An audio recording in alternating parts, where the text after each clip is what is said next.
Hi, Rustico. Could I get a sound check, please? Yes, Wayne, we can hear you all right. Any members of the public with us today? None right now, Wayne. Okay, thank you. You're welcome.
Hi, Rustico. I have 3:30 on the calendar. Are we good to begin? I'm not sure if Marie is. Yeah, okay. Yeah. Yeah, we're good to go, Wayne. Okay, thank you very much. Good afternoon, everyone, and welcome to the Development Permit Panel meeting of Wednesday, July 16th. On the panel today, we have myself, Wayne Craig, General Manager of Planning and Development, Roland Zwag, General Manager of Engineering and Public Works, and Marie Fenwick, the Director of Arts and Culture. Also joining us from the Development Applications Department, we have Josh Reese, Andrew Norton, James Nanowich, and Alex Costin. The panel deals with items of form and character, things such as parking, landscaping, lighting, architecture, etc. The panel does not deal with matters of land use or density, as those are established by council through the zoning process. In terms of today's agenda, we do have 3 items on the agenda. The order of business when each item is considered is there will be a opportunity for the applicant to provide a presentation. That will be followed by staff comments. Panel members will then have an opportunity to ask questions of the applicant or staff. We'll then hear any public comments, any written submissions related to the applications. Before panel deliberation, of note is that projects endorsed by the panel will proceed to council once the conditions are fulfilled. When items are considered by council, they are not delegable. So if you are a member of the public and wish to make your views known, today is the best opportunity for that to occur. And with that, I'll now turn our attention to today's agenda. The first motion or item of business is a motion to adopt the minutes of the Development Permit Panel meeting held on June 25th of 2025. Thank you, Roland, for moving. Thank you, Marie, for seconding. All those in favor? Those minutes are adopted. First item on the agenda is development permit number 23-023854. The applicant is HNPA Architecture and Planning, Inc.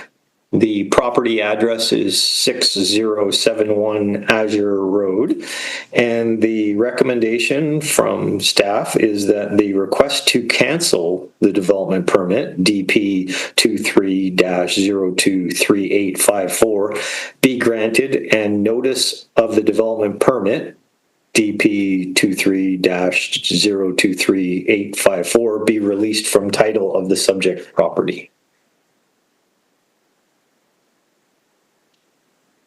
June, will you be providing the presentation? No, it's no presentation. We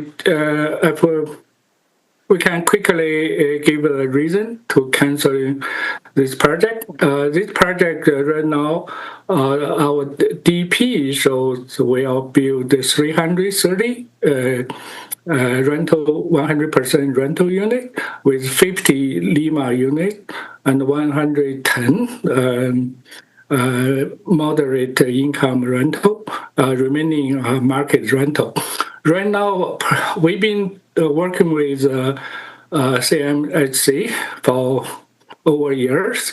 So we have a problem to get CIBC to grant our construction loan, given the overall scale of the project. The recommendations is to split the project to two phases. And also, we need to increase market rental unit to increase our revenue, leasing revenue. Given market condition right now, the rental rate is dropping and the interest rate is still high. And CMHC actually just last week, they started to increase the equity requirement for the construction loan. So the project have some financial difficulty to build as one big phase. So we already proposed the revision to our development permit to increase unit number, also split project to two phases. The preliminary design already submit to the planning department. The owner prefer to cancel current development permit instead revise existing development permit. By doing that, also we have a over 3 million deposit in the city, so the owner needs this capital to maintain to carry the redesign of this project. Also, it needs some cash flow. So that's a reason we still commit to resubmit development permit this year with the revised plan. Okay, thank you very much for that. Josh, any staff comments? Just a few, if I may. So thank you very much to the applicant for their presentation and comments. I will add that in addition to making the proposed changes to the project design, the cancellation of the DP would also permit the return of approximately $1.3 million in DP Landscape securities. The existing zoning of the site would not be impacted by the proposed cancellation, and all legal agreements and securities that were secured as part of the rezoning would remain and not be affected. All right. Roland, Marie, any questions for the applicant or staff? No questions for me. I was going to ask when you plan to resubmit, but you answered that in your presentation, so thank you. Just one question, Mr. Chair, and only because I think I heard two different numbers with respect to a $3 million deposit, but we're only releasing 1.3, just making sure the applicant is aware of that difference. So we have two part of deposit in the city. One's for rezoning condition as service agreement, and another is the development permit for landscape deposit. So we need the landscape deposit returned, released. So the owner have a little over $1 million, and also I understand the city already passed the change to allow you the surety bond instead the letter credit for all the deposit. And we hope we can replace the rezoning deposit with the surety bond very soon, so we can have more cash come back. Okay. Thank you, Mr. Chair. That was my only comment and question. Okay. Not so much a question, just a comment from myself. I'm saddened to hear that the project won't be proceeding as quickly as what we had envisioned.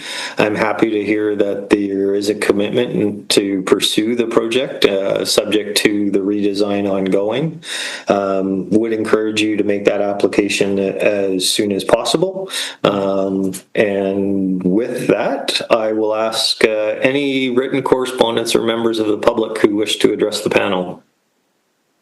We have no correspondence for this item, Mr. Chair, and there are no delegations from the public as well. Okay, that leads us to panel deliberation. Anyone willing to move the staff recommendation? Move the recommendation. All right. Seconded. All right, I'll call the question. All those in favor? Thank you.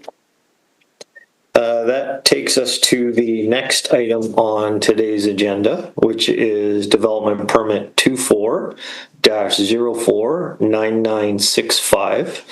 The applicant is Ponda Development Limited.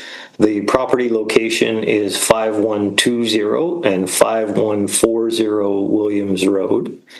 The staff recommendation is that a development permit be issued, which would permit the construction of 4 front-to-back duplexes at 5120 and 5140 Williams Road, one on each new lot after subdivision, I believe. On lot zone 2 unit dwelling ZD9 Williams Road, Steveston. Matthew, will you be providing the presentation today? Yes, All right, go ahead. thank you.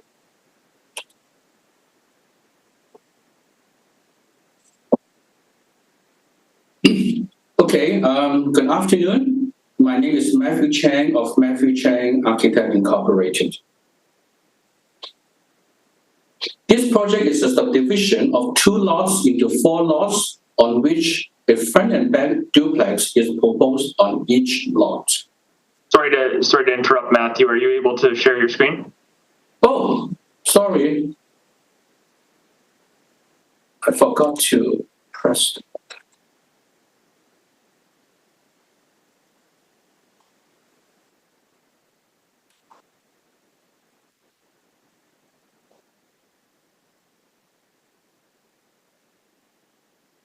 Can you see my screen? Or share? Okay, now. Okay, sorry about that.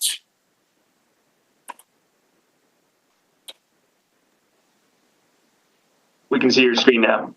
Great, sorry. Okay, I start over again.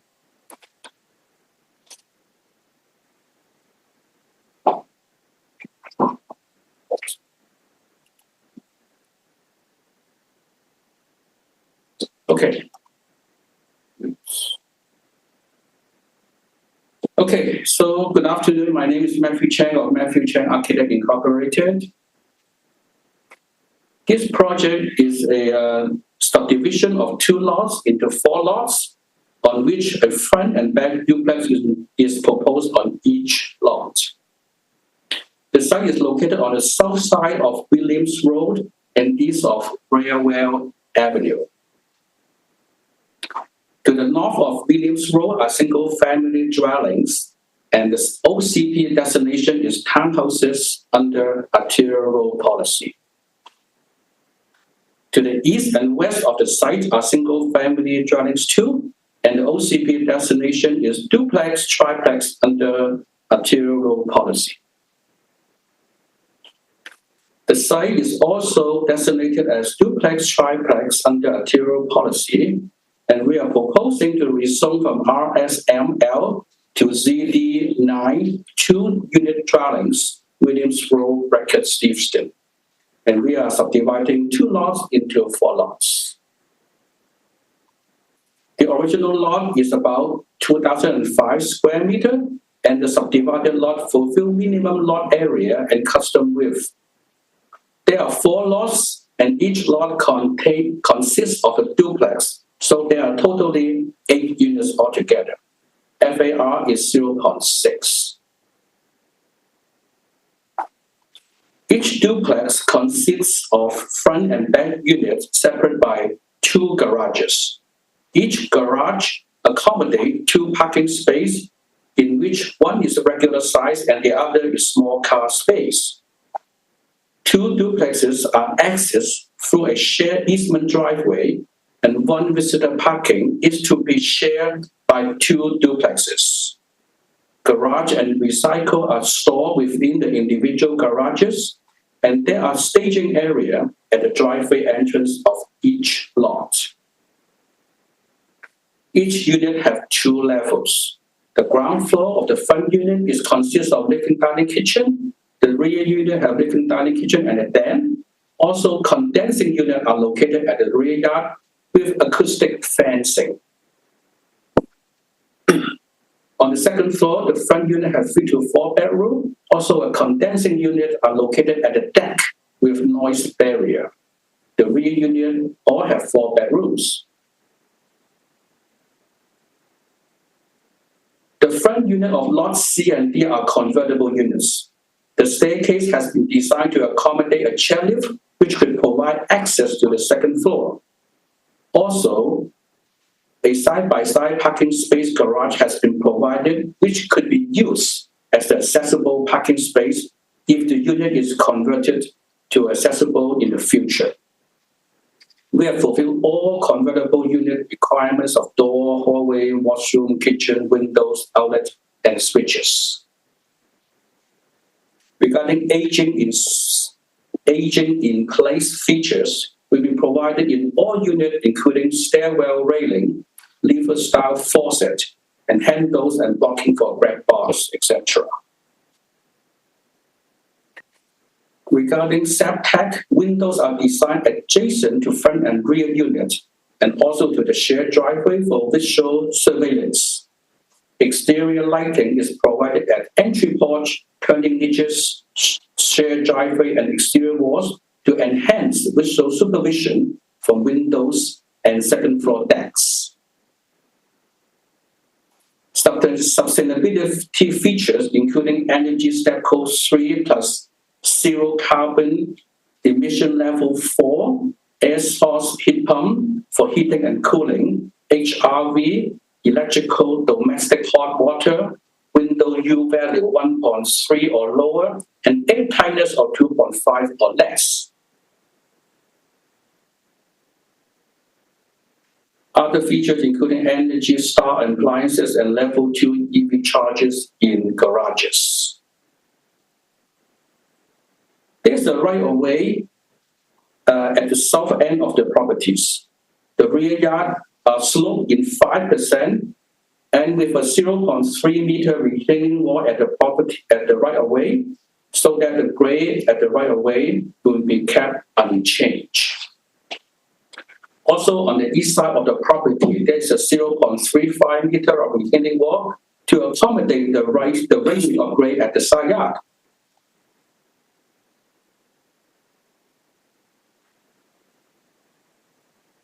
From the streetscape, we can see the proposed form, massing, and orientation of the proposed buildings are compatible with existing surrounding of low-density, 2-story, single-family houses. This is the view from the rear yard showing all 4 buildings together.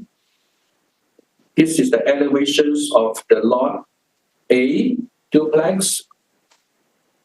This is the elevation of the lot B duplex with a different design of material and textures. This is another design for the lot C, which are similar, but with differences, with their own character. And this is the elevation of the lot D duplex.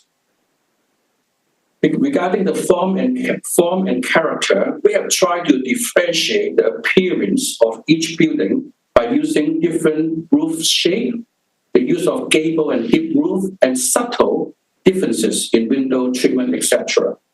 The apparent building mass has been minimized by using facade modulation and physical break in the roofing, which assists defining each unit.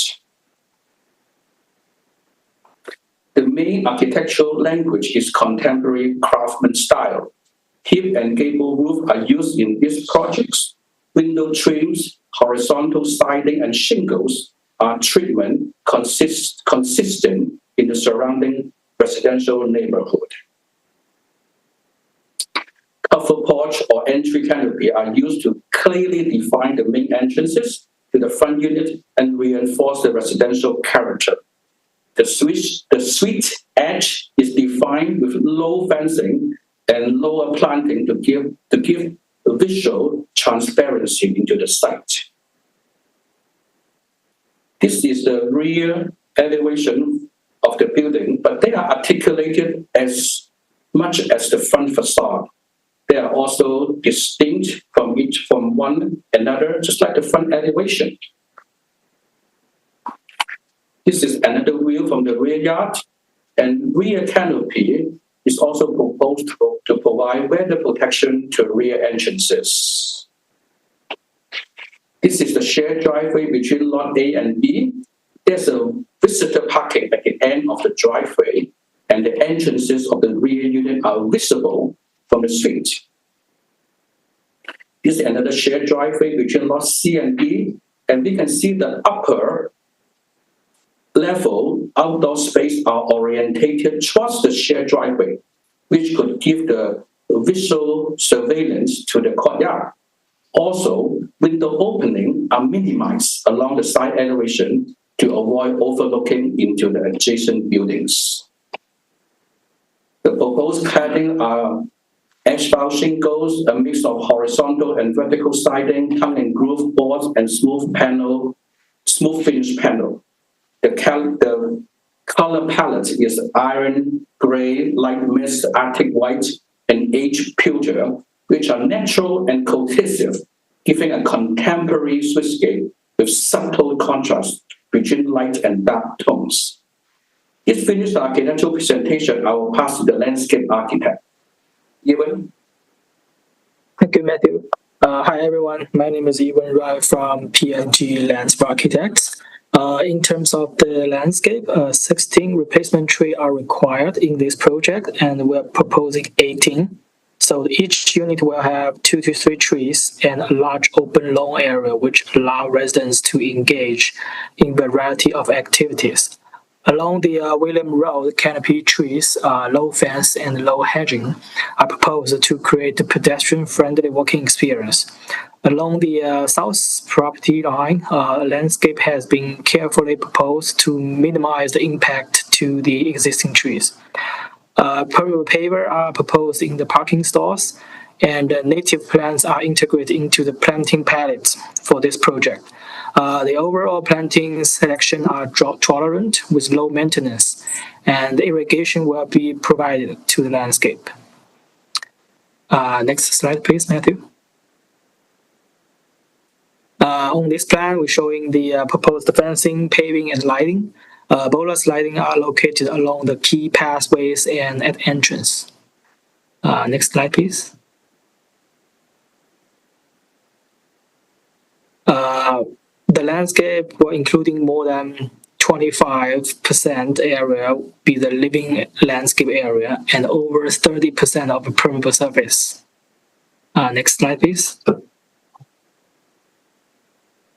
This one just showing the outdoor space. We have more than 30 square meter outdoor space in the front yard and over 100 in the backyard. Next slide, please. This is grading plan. On this site, we ensure all the outdoor area, the grading is less than 5%, so which won't affect the usability of the space. That's all for landscape. Matthew, do you have anything to want to add? That's it for the presentation. Thank you. Thank you. Thank you for the detailed presentation. Josh, any staff comments? Two comments, if I may, Mr. Chair. There is a servicing agreement required as a condition of subdivision for the proposed development for frontage improvements and utility servicing connections. As the applicant indicated, there are 18 new trees proposed to be planted on the site. consisting of a mix of deciduous and coniferous trees. All areas of the site are proposed to be irrigated by use of an automatic irrigation system. One convertible unit is proposed. This is in the front duplex on Lot D. Conversion to for convertible uses does require the installation of a stair lift. Those are staff comments. All right. Marie, Roland, any questions for the applicant or staff? Yeah, I just have a couple of questions about the sort of the outdoor space and the units are quite close to each other. And I was looking at the plans for the exterior lighting design. Is it designed so that one person's exterior lighting is not affecting the neighboring unit for both the new construction and the existing houses adjacent to the development? Yeah, all the exterior lighting are ceiling lights and down lighting, so it won't be anything shining to the neighbors. Thank you. Matthew, if I could just follow up on that question. In terms of the east and west extents, so Lot A and Lot D, is that soffit lighting that is proposed along the exterior pathways, or is there also a bollard? There are, on the side yard, there are some wall lights there. And those wall lights are fully shrouded? Yeah, they are all shaded, and they are not. They are down lights. Yeah, they are pointing down. Okay, thank you. Go ahead, Marie. Sorry to interrupt. That's fine. That was my only question. Thank you. Okay. Roland?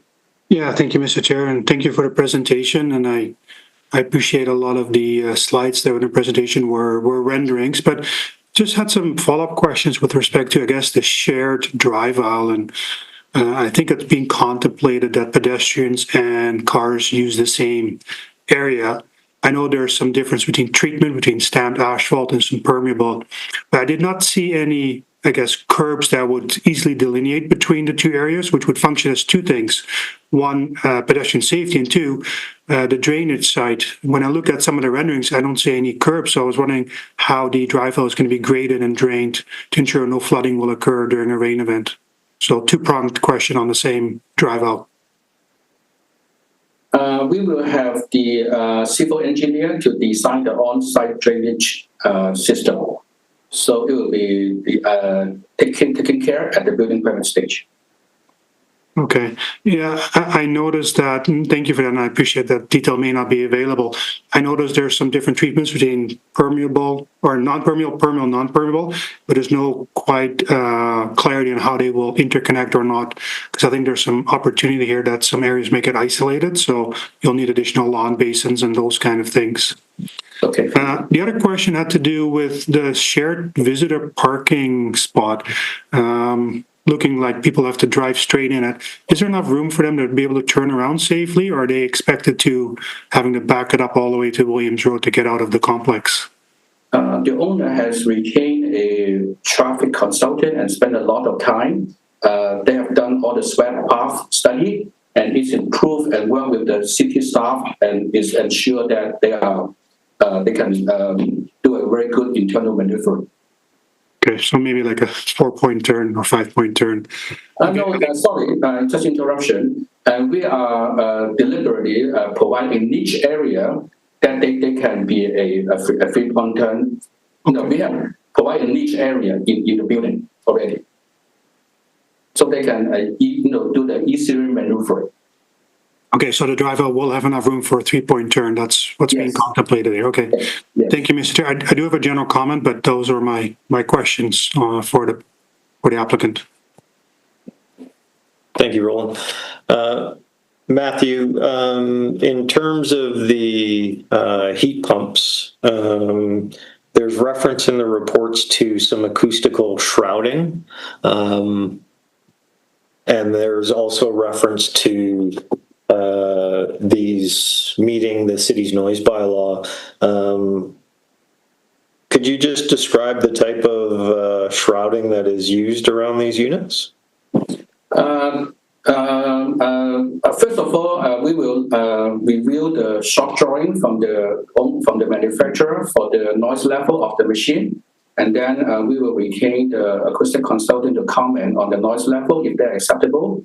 And anything happen, we will provide some screening fans, for the noise to screen the noise if this is over the limit.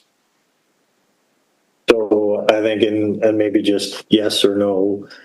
So right now you've designed the location to accommodate a certain style of fencing. There's sufficient area should additional measures be required subject to the securing. There's ample space there. There's a yard and there's the big deck, and we have a lot of space. Thank you very much. Rustico, do we have any written correspondence or members of the public that wish to address the panel? Thank you, Mr. Chair. We did not receive any correspondence for this application, and there's no one in chambers to delegate on this item. All right.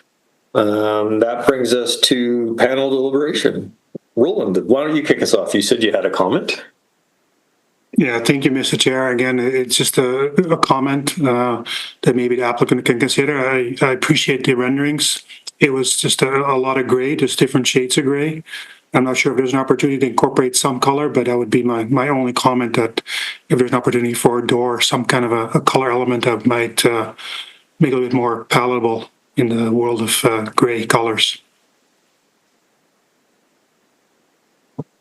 Matthew, are you able to respond to that?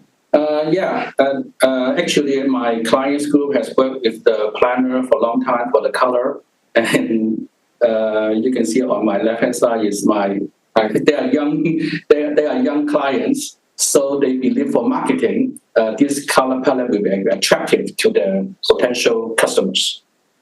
So you can talk about so I'll talk about the color schemes. So if you look in detail, we're more than 4 colors. Even it's like gray tone, darker gray, a lighter gray, and then the white. But we at least have four color tone.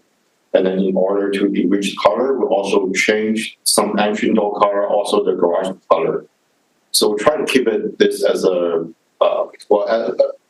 modern style home, as the market has changed rapidly, like every 5-10 years, regarding the design style. Yeah. So we also try to change the texture to make sure each building looks interesting, marketable.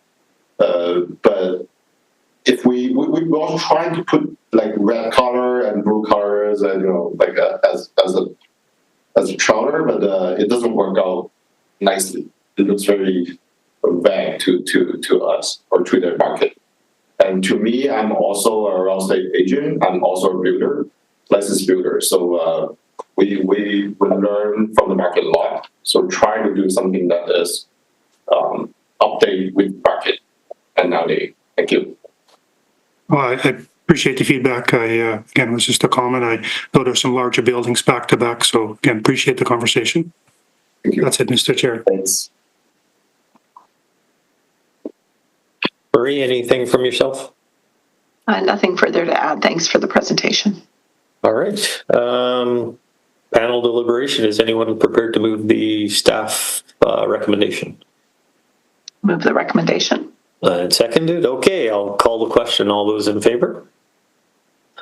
Thank you. You have received endorsement of the panel. Appreciate your presentation and the ability to respond to the questions. Thank you very much. Thank you. Thank you all. Thank you.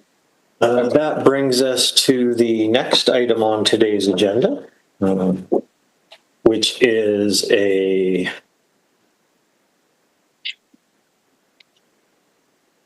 development variance permit, number 25-015419.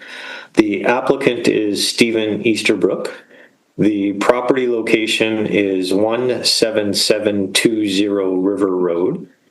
The staff recommendation is that a development permit be issued, which would vary the provisions of Richmond zoning bylaw bylaw 8500 to increase the maximum cumulative lot coverage for agricultural buildings with an impermeable surface floor area sunk into at or below the natural grade of the site from 750 square meters to 3,875 square meters to permit the construction of a poultry barn on a site zoned AG1. And I do not see Steve, but I do see Holiday. Holiday, will you be providing the presentation today? Hi there. My dad will be providing the presentation. I'm doing the technical side. Oh, there's Steve. I see him now. Hi. Okay. Slides up now. Yeah, Go ahead. dear. Thank you. Yeah, so our application is for the construction of a new organic egg layer barn in Richmond. We've been in this business for, well, we're into our 4th decade now, and we're very happy to be hopefully expanding our operation. You can advance, Holly. This is just an overview of the inside of our existing poultry barn. In summary, the property is located at 17720 River Road. It's 4.75 acres. Near the corner of Number 8 Road and River Road, right on the north arm of the Fraser River, zoning AG1 in the ALR.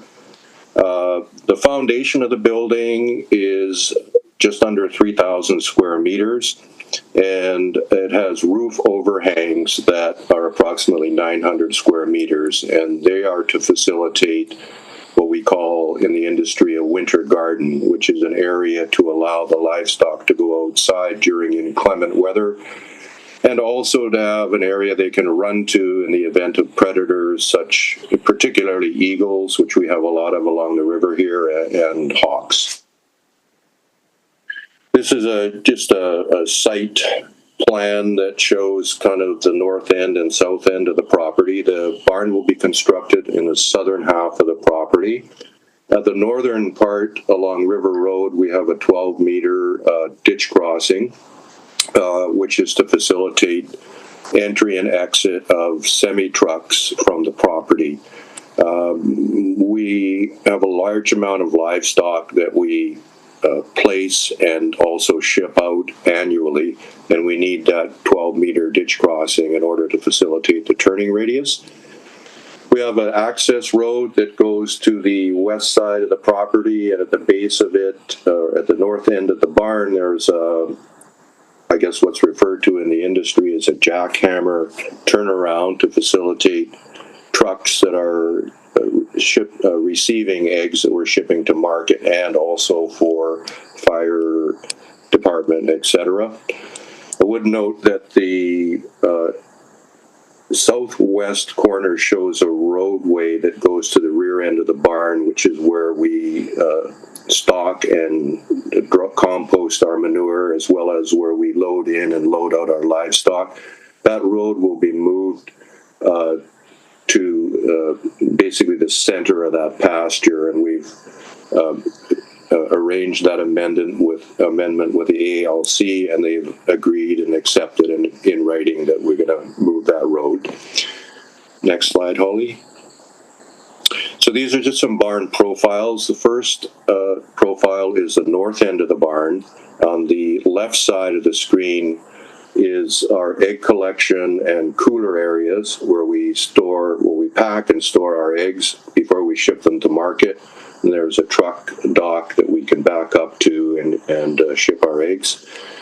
The next one down is the rear end of the barn, which is our manure storage area. And you'll see in the center of the building there are what appear to be windows. That's actually a open air screened mesh, and the manure is deposited in a kind of a sophisticated system along the base of those meshes, and we have tunnel fans in our barn which circulate and refresh the air and expel the air, and that air is expelled across the manure, and that helps reduce the moisture content and accelerate the composting. The next item down is just a side view, and you can see underneath the roof line a series of windows. That's to allow natural daylight into our barn for our poultry. And below those windows, you'll see some gray rectangles. Those are what we call pop holes, and those are on an automated cable system. So those are opened on both the east and west side of the barn after the hens complete their laying cycle in the morning. And on the right side of that diagram, you'll see a series of what look like windows, and that's actually a cooling system, which is quite new in the industry because of the global warming. A lot of poultry operations are now having a lot of heat stress on their poultry. So this component is a low energy, high efficiency way of cooling our barn down. Next slide, please, Holly. Reason for building a new barn. As a certified organic egg producer, we're required to meet national standards for livestock stocking densities. And we've reached our maximum stocking density in our existing barn, and that's 6 hens per square meter. Supply versus demand is another issue. We're currently not meeting market demand for the Rabbit River Egg brand. Egg production in Canada is controlled under the federal supply management system.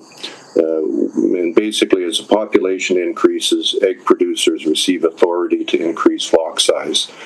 Our current allowance is 10,000 hens. However, our stocking density standards in our existing barn were limited to 8,200 hens. A new barn that we propose to build will house up to 14,000 hens, and it's also much more efficient and user-friendly in terms of the humans looking after the livestock as well as the environment for the livestock. This is just a quick look at our existing Quonset barn. As you can see, it's aging. Next slide, Holly. So reasons continued. Much of our existing livestock housing and equipment is reaching the end of its useful life. We do a lot of automation with a lot of motors and conveyors, etc., to help manage the large population of livestock. So it'd be manure belts, egg belts, feed distribution chains, water nipples, air circulation, etc.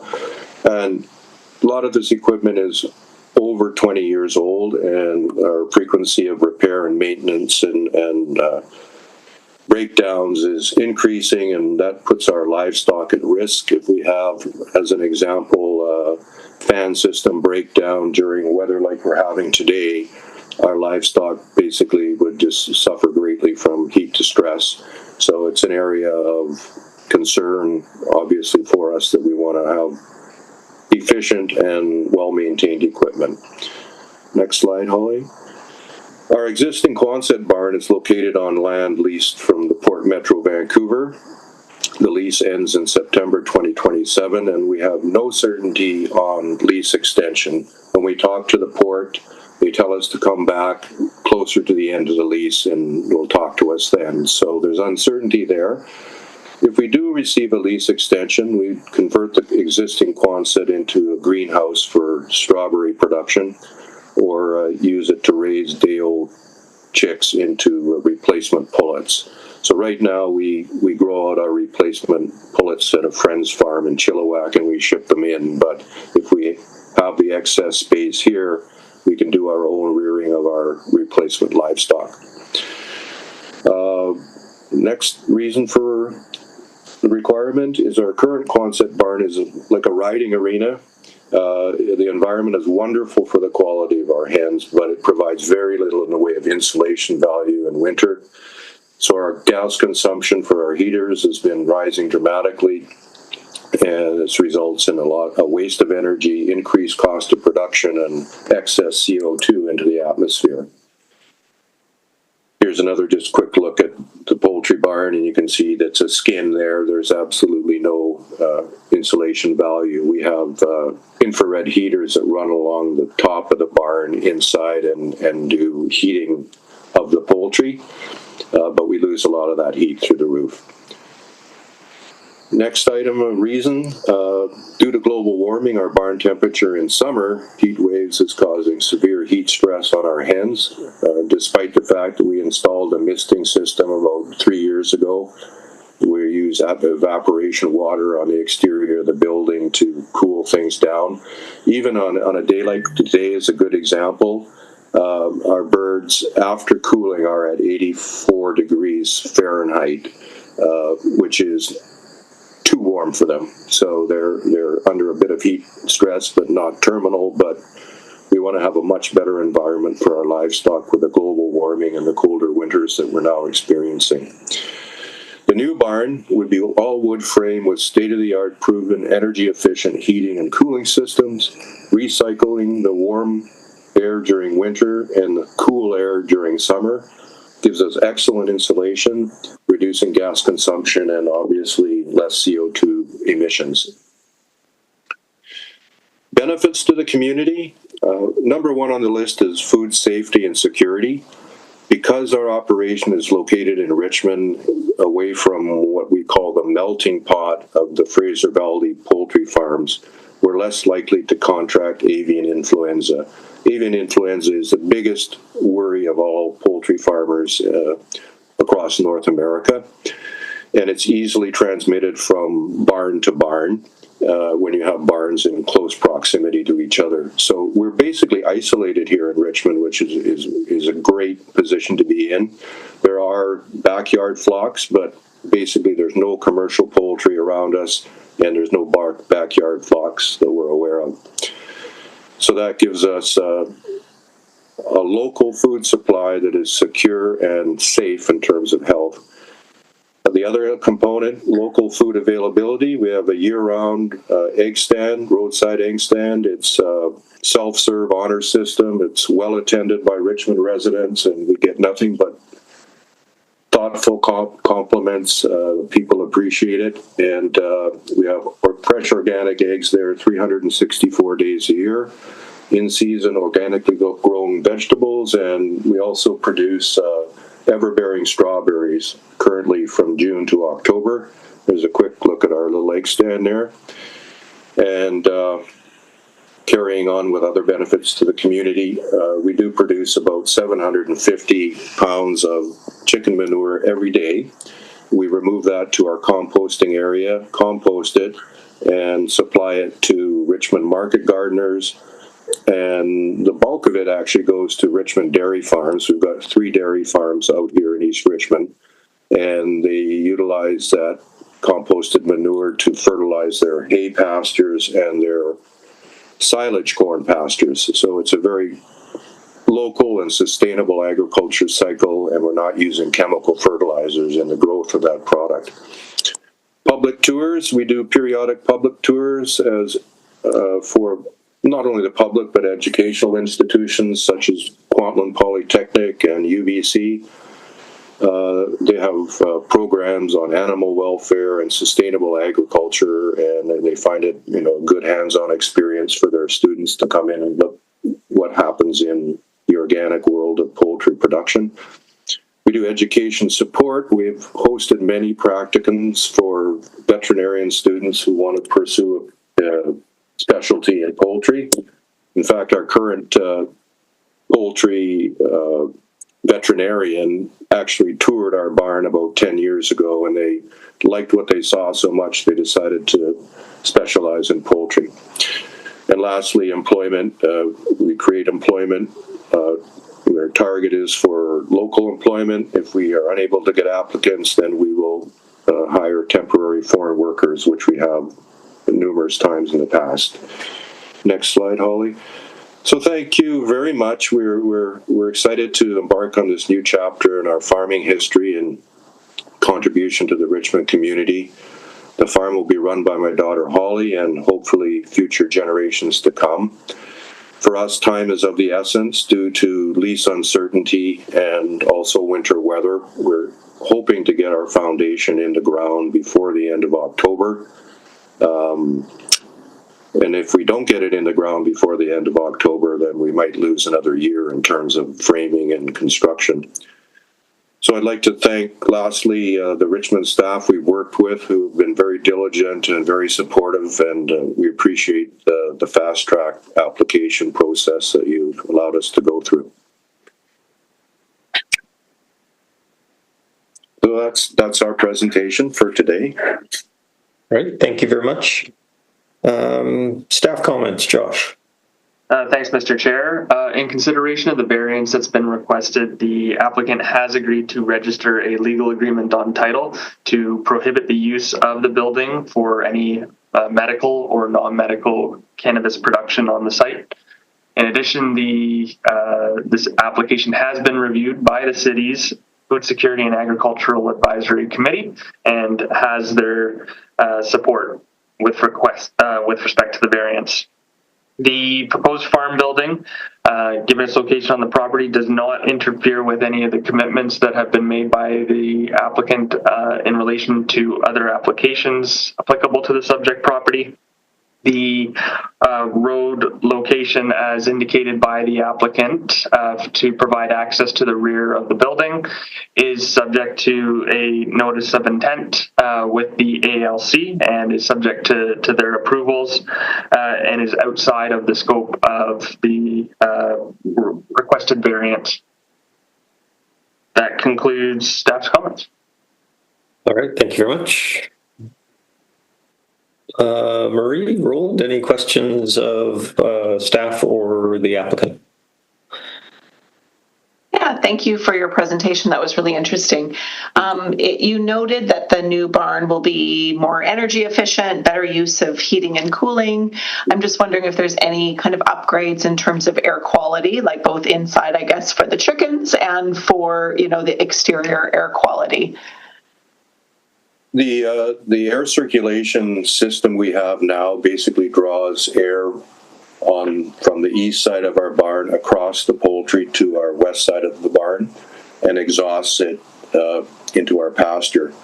The new system will take air from the environment with the birds, extract it, dehumidify it because of their moisture, run it through the roof to collect more heat, or restore heat, and then rerun the air through the barn.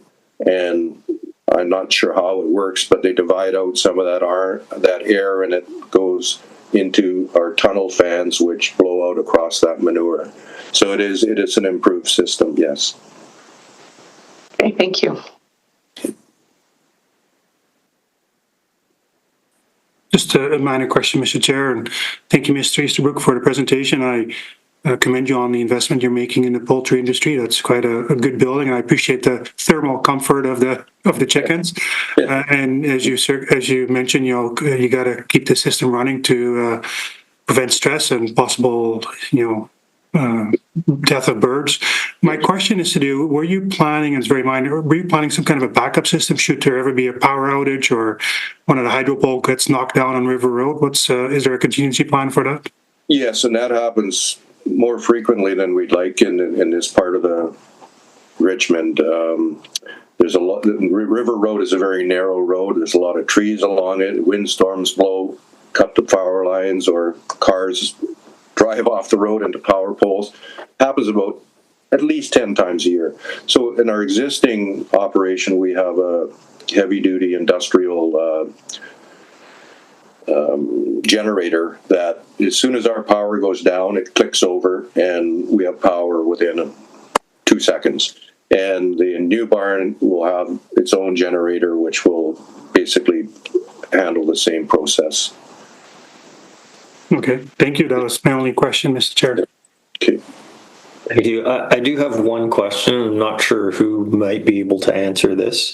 Josh, you did mention during your comments that the application before us today does not impact the prior approvals related to the environmentally sensitive area development permit that was issued for the home that is under construction.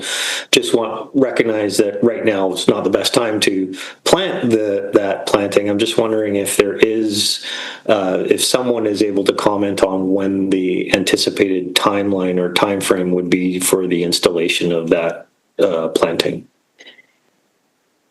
If I may, I will respond, Mr. Chair. Sure, of course, please. We have approached BABIC in the environmental department our concern, our primary concerns, we want to do the compensation planting.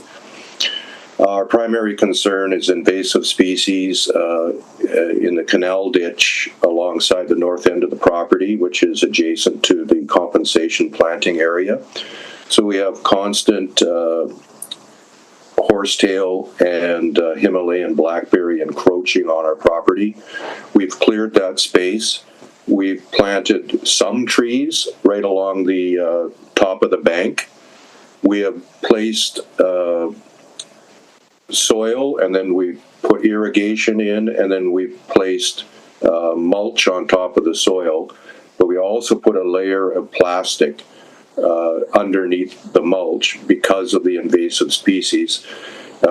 Where we're at with the appropriate department is we've asked, given the fact that if you travel down River Road, and we've supplied photographs of this, every single compensation planting that's been done in the past has been grown over with invasive species, without exception. So in our discussion with BABIC, we asked, we're prepared to spend the money, we want to spend the money, we want to get it done, but what about the invasive species? Because if we do this, we're going to end up the same as other properties that have undergone this process. It's not that we don't want to do it, we have been delayed, and now it's inappropriate to plant in this hot weather. So we're hoping to have where the discussion with BABIC is he's put this to the environmental department for consideration and comments on what might be able to be done better than just allowing these invasive species to encroach. So it's not a matter of not wanting to, it's a matter of can we do it in a practical way, and obviously do it at the right time of year, which would be September. All right, appreciate that. Yeah. Rustico, any members of the public or written correspondence? Thank you, Mr. Chair. There is no correspondence for this item and no delegations from the public as well. All right. Panel deliberation. No additional comments, ready to move if there's no other comments. All right. I'll just make a comment. I'm very informative presentation. I learned a lot. I do appreciate your commitment to agriculture enrichment. I know you've been here for 4 decades, as you said, and happy to see the investment in the property. Echo some of the comments made by other members of the panel. Anyone willing to move the staff recommendation? Okay, moved. Becca did. All right, I'll call the question. All those in favor? Thank you very much. Thank you very much. Thank you. Take care. Josh, any new business? No new business, Mr. Chair. We do have items scheduled for the next meeting of the panel, which is July 30th. All right. Motion to adjourn? Moved, seconded. All those in favor? We are adjourned. Thank you very much, everyone. Have a good day. Bye, everyone. You too. Bye-bye.